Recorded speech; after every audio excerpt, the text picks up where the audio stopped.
Kidlat News Updates. Mga balita ngayon, 5 sibilyan sugatan sa Rido shootout sa Lanao del Sur. 73 anyos na nakapila para bumili ng murang bigas, patay ng araruhin ng pickup truck sa Quezon City. Kasong frustrated murder laban sa polis na nanulak ng rider sa Pasig, ibinasura. Nakalaya na matapos makapagpiyansa. Ako po si Cesar Sorian para ihatid ang mga nangungunang balita sa buong kapuluan. Ngayon, Sugatan ng 5 sibilyan kabilang ang 2 babae at isang 13 anyos na estudyante matapos sumiklab ang halos 40 minutong bakbakan sa pagitan ng 2 magkaridong pamilya sa Sitio Barupit, Barangay Pindolonan, Picong, Lanao del Sur nitong Martes ng hapon, Mayo 19. Batay sa ulat ng Picong Municipal Police Station, nagsimula ang palitan ng putok bandang alas 3:30 ng hapon kasunod ng naunang insidente ng pamamaril sa lugar. Nauwi umano sa matinding palitan ng putok ang alitan ng magkabilang kampo gamit ang matataas na kalibre ng baril.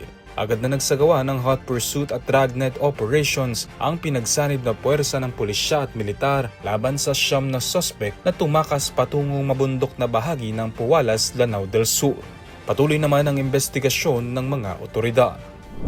Patay ang isang 73 anyos na senior citizen matapos araruhin ng isang rumaragasang pickup truck ang pila ng mga mamimili ng 20 pesos kada kilong bigas sa Visayas Avenue sa Quezon City madaling araw nitong Miyerkules.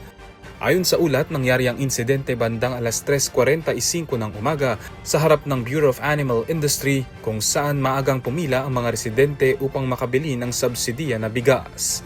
Bigla umanong napunta sa sidewalk ang itim na pickup truck at bumangga sa hanay ng mga tao. Isinugod pa sa ospital ang biktima ngunit kalaunan ay nasa wiri. Sugatan din ang isang vendor na nagtamo ng galos sa siko. Nasa kustodiya na ng Quezon City Police District Traffic Sector 6 ang driver habang nagpapatuloy ang investigasyon sa insidente. Ibinasura ng Piskalya ng Pasig City ang reklamong frustrated murder at malicious mischief laban sa pulis ng Quezon City Police District o QCPD na nasangkot sa panunulak ng isang rider sa C5 Road, Pasig City.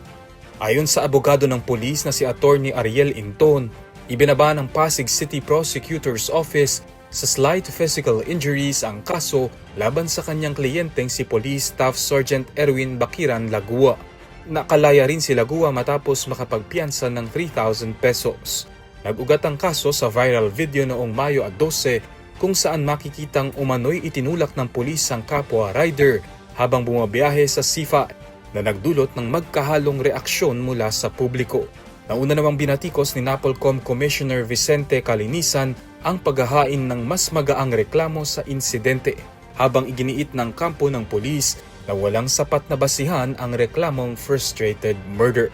Para sa Kidlat News Channel, ako si Renzel Lenon, nag-uulat.